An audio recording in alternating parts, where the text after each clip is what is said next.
everyone. I'm your host, Dominique. And I'm Christina, and we are the Connected in Glass podcast. This podcast is meant to be an educational and inspirational podcast about glass art for all listeners.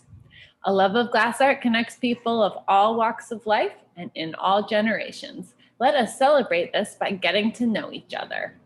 Each interview will have 3 sections: getting to know this week's artist, diving into more detail about their particular form of glasswork, and going into the deep stuff that isn't usually openly discussed.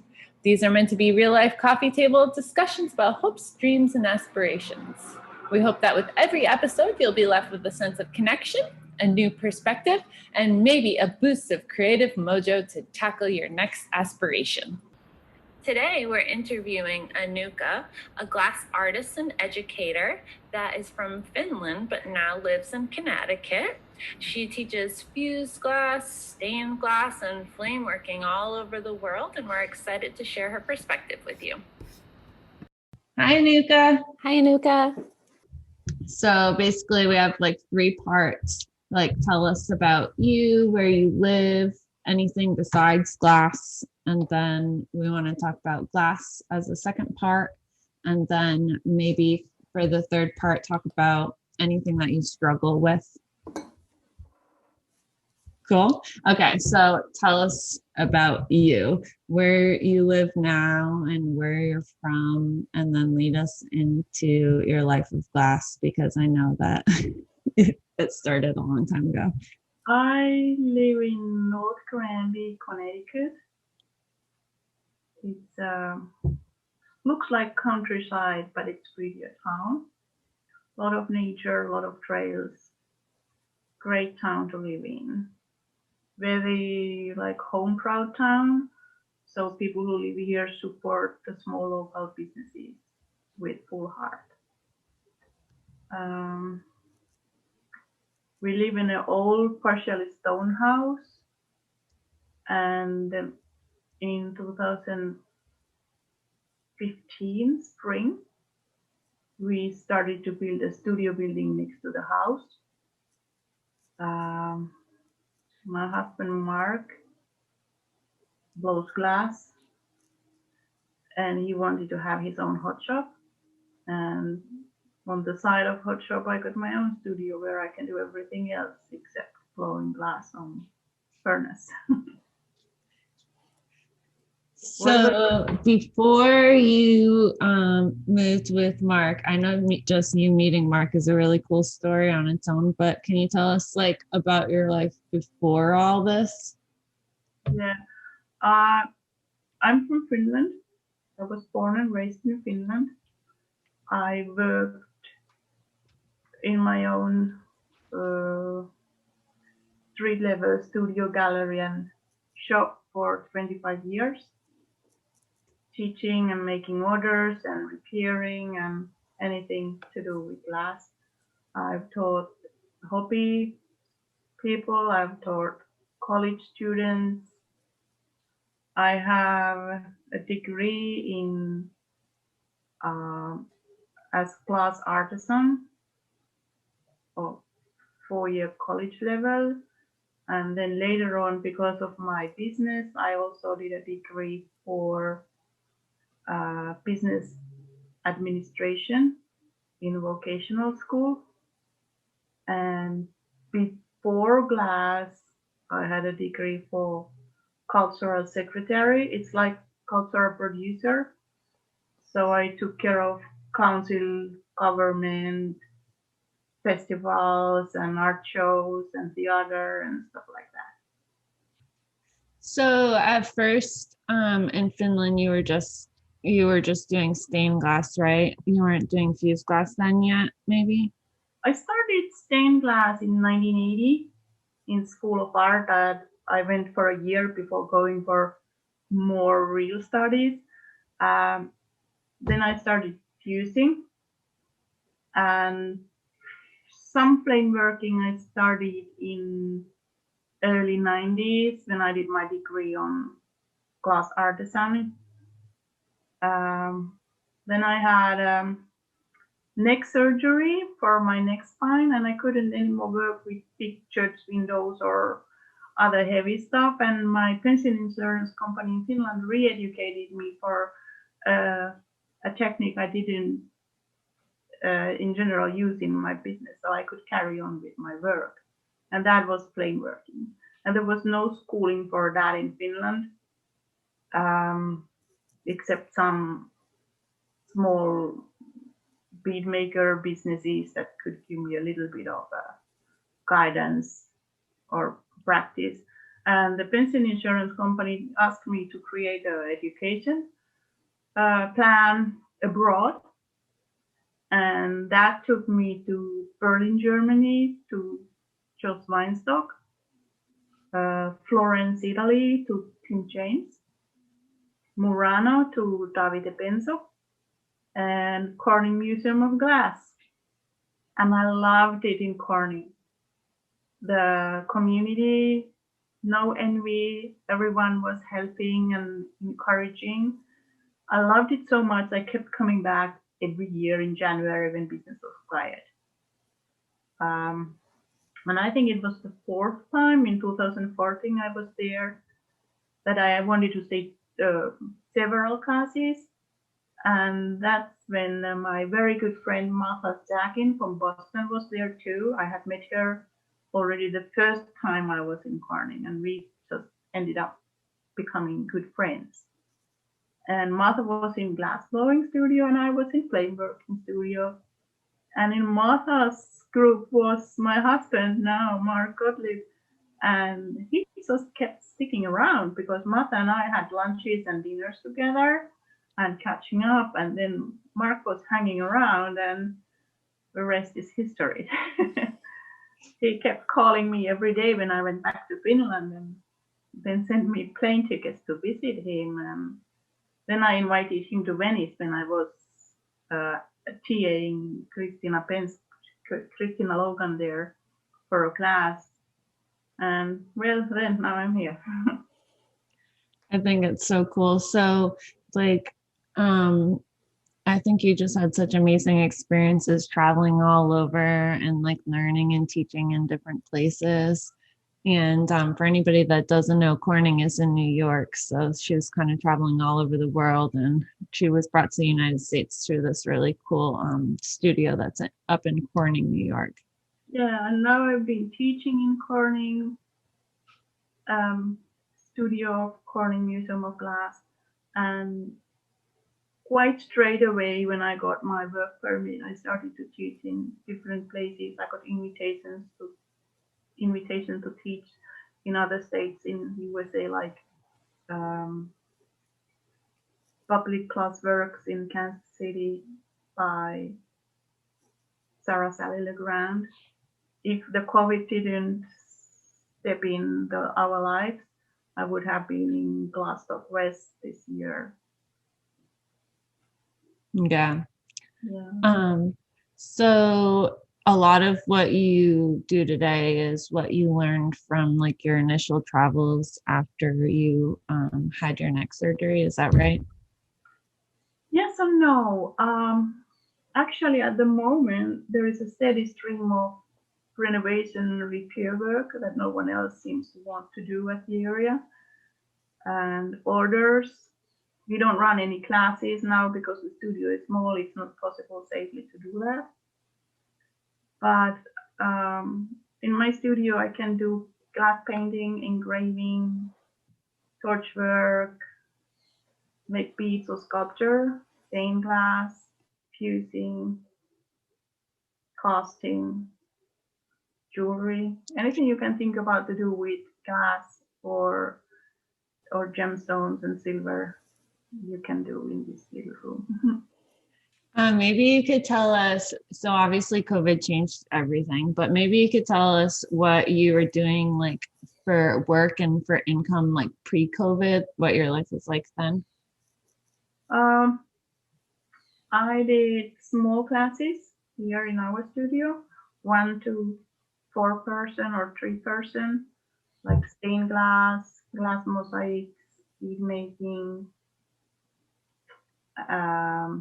Then We ran seasonally hot shop, glass blowing studio, like from October to end of the year.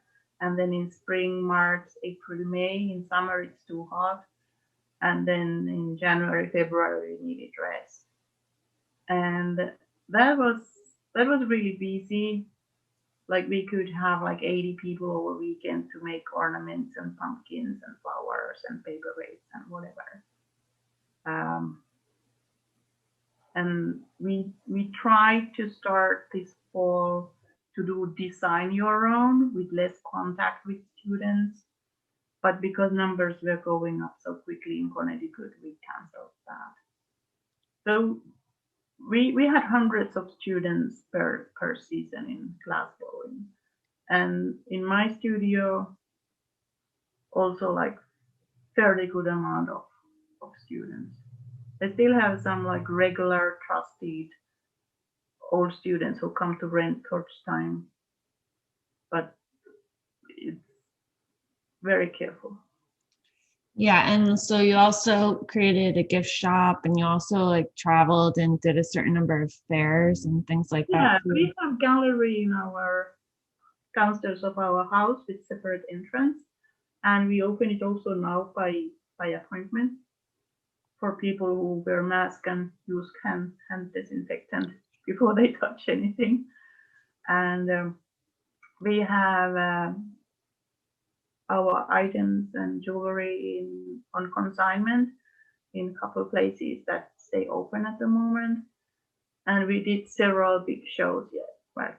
Like Lincoln Center in New York City, Craft Expo in Guilford, Connecticut, and we have another sideline that is minerals and gemstones. So we did all sort of mineral shows, selling minerals, and on those we could also sell glass. So let's pretend that somebody's walking into your gallery. We've got like all of Mark's hot shop work. So we've got all of his vases and cups and bowls and flowers and a whole bunch of pretty stuff. But then like I think what's so amazing about you is like the wide range of your work. So you do stained glass and you do windows and you do repairs, but you also do like beadwork and you do sculptural work and you do like beads and slump jewelry, and she even does like these little bead snowmen and little critters like hedgehogs. Like what are you working on now, or like what do you feel inspired by now, or what's your gift shop filled with now? I'm about to start to make some foreign Christmas stuff, except I love making snowmen because each one is different character. I plan to make ornaments instead of jewelry. I'm at the moment working on a stained glass repair. A lady brought me two falling apart stained glass windows that had to be either re-leaded or done in copper foil technique. And I suggested her because they were pretty boring that we do some copper foil and add some crystal drops, and they're coming out pretty nice. Actually, the other one is here in the middle of soldering. Mm-hmm. That's beautiful. So still needed some soldering and framing. It's been hard to be creative and productive during the COVID, because when you don't have the pressure of upcoming shows and stuff, it's easy to not to make stuff because you don't see the very purpose, and it's also not fun when you don't get feedback from customers. I have plans to work on some new style of blown beads. Like I've been working before, little hollow beads like birds that whistle, and I wanna have progress on that item. But it is so much try and error because you can't sculpt and work hot glass like clay when you make like those little birds that whistle on clay or ocarina. So that's something I want to work on. Can you tell us about the baby? Are you doing them on the little baby blowpipes? Is that what you're talking about, or are you doing them from tubing? Can you tell us about that technique and when you picked it up? And it's so cool. There are little baby blowpipes. You basically have all the same tools like glass blowing, but they are like dollhouse size. And you blow glass on torch, and using like a little metal baby blowpipe for anybody that's not it's seeing. exactly the same balance, same everything. So you just make small stuff, beads, long, hollow, flat. You can make little bottles, those little whistling birds. Where did you first started picking that up? Kind of long time ago, right? But it's a specialty thing. I went to Murano to Davide Penzo to learn to blow beads, and it was very frustrating. It was maybe third day when I got my first bubble. It's been a long journey. Yeah. And you teach that, right? You travel around to teach that? Yeah, that's what I get invited to teach now. And the other one I get invited to teach is my version of stained glass, where you use metal wires and gemstones and shells and stuff, like more free shape, like not the rectangular round or like traditional stained glass, but more free. Organic inspired pieces where you're using mixed mediums. Correct. What kind of questions do you have, Christina? I don't know yet. I'm just enjoying. Okay. So a lot of the stuff that you do is just to make income, right? But what do you do for fun with glass? Or how do you find inspiration to do fun stuff with glass when a lot of the stuff you do is work to make income?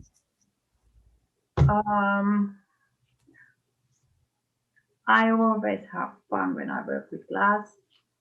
For example, I make those tiny little fused earring stuffs, and I can do it forever. It's like drugs.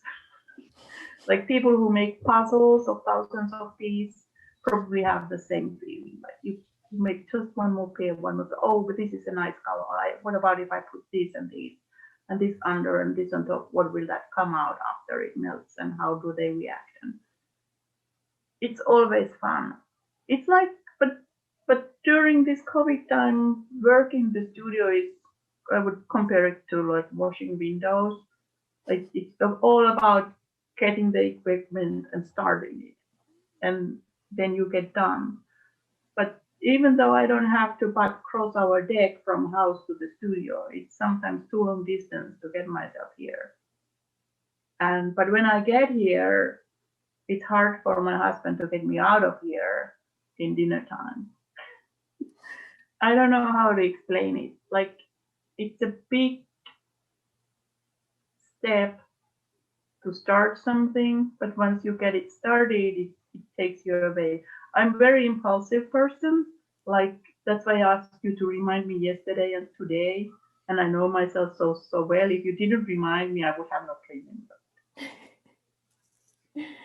Because I'm so concentrated on the stuff I'm on at, I forget everything else. So do you find that you generally plan out what you're making, or do you just kind of go in and make what you feel like making in the moment? If I have a custom work going on, I plan my time, like what I'm supposed to do during the day. And if I have, for example, if I want to work on torch on my own stuff, I take the colors or the materials that like invite me and call me, like take me to work on those. Or I might see cool interior design picture in a magazine that has like wonderful color combinations. Then I go and pick up those colors and go and do stuff on those colors. that I would not otherwise pick myself. I try to educate myself to use different colors that are not my favorite and find new combinations. And yeah. So, want to share any like particulars about your experience being a woman in the glass community and any differences when you're in different parts of the world, and if you found that people are open and accommodating, or if it's been a bit of a struggle?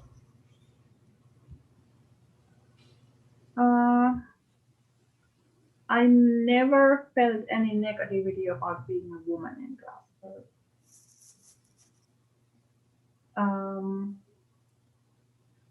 I must say in Finland there was a little bit about envy, or here there's no difference what school you went to or what degree you have in USA.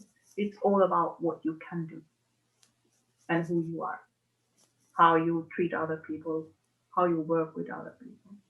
They don't ask which degree you have from university or college. They look at your work. In Finland, I couldn't get membership to art industrial organization because I didn't have the university degree. So if you don't have the right schooling, if you just went to street university, you're nobody. But I was no stipend artist. I paid the living and raised 3 daughters with glass in my own shop. I guess, like, what's the biggest thing that traveling as an art teacher and just an artist in general, what's the biggest thing that you've learned from different experiences and places? What would you think is like the most influential thing you've learned? Glass world is small. Glass world is small. It doesn't matter in which country you are or with what color people or what language they speak. It's always about the overcoming something you haven't known before, about learning a new thing, the joy. The joy of learning a new thing and the joy of having fun with other people and sharing recipes and life in general. We all know how it happens. You may be in a class, but all the world is prepared during that class as well. So your customer base, like you have a really great customer base and it takes a lot of work to work with them. Like how do you find them, and how do you find that you draw the kind of people that want to appreciate your style of working? And yeah, how do you get references? Is it mostly word of mouth? A little bit about your customers would be really cool to learn. Word of mouth is the best package. We've done a lot of shows, small ones, big ones, several day ones, 1 day ones, 1 couple hour ones, handing out flyers, handing out business cards, putting ourselves out there. And it's really important to meet the people. Also, there is not so much to do in this area. So when we could run the classes, we got people from 2 hour distance drive, which experience you don't also must have in your studio. People come from far away to do something exceptional, have the experience. I don't, on flame working, for example, I always say I don't teach pipes, I don't make pipes. So that cuts part of the customer base off. And we are like a family business. Like families have been coming here together to blow glass or to stain glass or make tea. And the only advertisement I've ever done is like put a little advertisement of our holiday sale in a local small newspaper and our Facebook page. And Facebook can be a really, really great tool, even without boosting. But mostly the customers have advertised for us by sharing, checking in, sharing their experiences. And one thing that is a good tip for anyone, we don't have a web shop. We should have, but I'm too lazy to run it. It would take one person's full time. But even just when I teach somewhere else than in this state, I might boost the information of the glass to the whole country. And then it's much cheaper and reaches like tens of thousands of people. Mm-hmm. And it gives put your name up there. Or if you would have a web shop, you could do all English speaking countries, which is much cheaper than doing like 60 or 100 mile area around your business. And then you can get even like millions. Oh, I think those are really cool tips. Yeah. And you never think about that. But it's really important to think about things out of the box, like not just your own region. Yeah, I think that you have a different perspective because you've done so much traveling that like everybody could be customers. It makes total sense. Mm-hmm. Yeah, I still have customers in Finland who now and then want something in Germany, in Italy. That's so cool to know that your work is all over the world like that. Yeah, it's fun. Well, thank you so much for sharing everything. Thank you. You have any other questions, Christina? We went over so much. It was really cool. I know, I loved it. I guess my only thing is, I know you touched on like how sometimes it is hard to get into the studio, which I think a lot of people can relate to, where it's so hard to just motivate yourself to do the thing. And then when you start to do the thing, it's so much fun and you get so much joy out of it. But how do you shift your mindset in that way where you're actually able to get yourself to go and do the thing?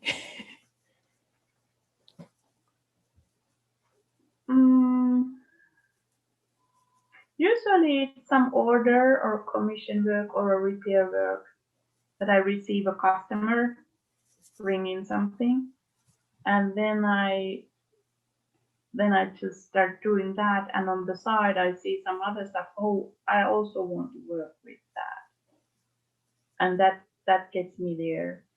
And also it's a skill not to straighten up the kitchen after breakfast of going out of the door. Because housework never ends. It's always there. It doesn't run away.